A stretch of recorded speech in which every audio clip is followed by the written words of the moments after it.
In this video, I will cover preparing to make a recording in Veed. When you open Veed for the first time, you'll be taken to the home screen. There are a few ways to get to do the same thing in here, and for this video, I'm going to use Press Record, which you can access both here and here.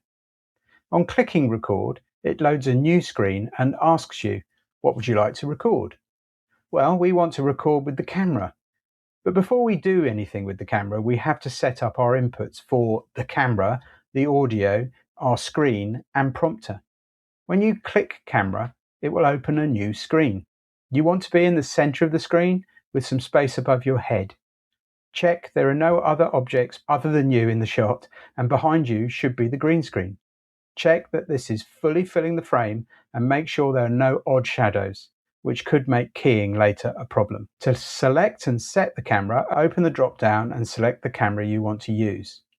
Here I have a choice of my iPhone or the FaceTime HD. I'm going to select this as my camera of choice. Later I will be using an iPhone camera for the B-roll and cutaways. To select your audio input, use the drop down to choose your preferred audio. I am using a Sennheiser USB lav mic. To use the prompter, click to open. It loads as a blank screen and you need to cut and paste your narrative script in here. I'd suggest adding a couple of returns at the top of the script so that you have some pre-roll. Now move the prompter to its position at the top of the screen. You can narrow it so that your eyes aren't scanning across the page too much. And please note, if you edit your script now in Veed, remember to copy and paste it back into your documents, as it will vanish when you create a new video project later. At the bottom of the prompter, you can set the size of the font. You can also control its speed.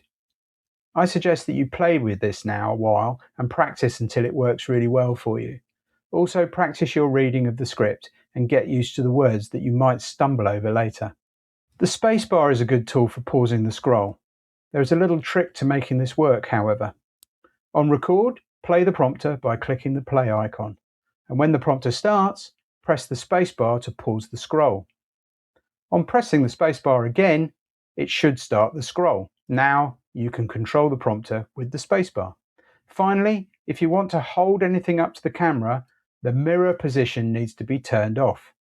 You can check this in the settings, just to be sure. Now you're set up and ready to make a recording. Just remember, on Veed, you have to run through the setup every time you make a new script recording. It's fine, and I'll show you how to manage this in the next video, where we will record a take using our Autocue.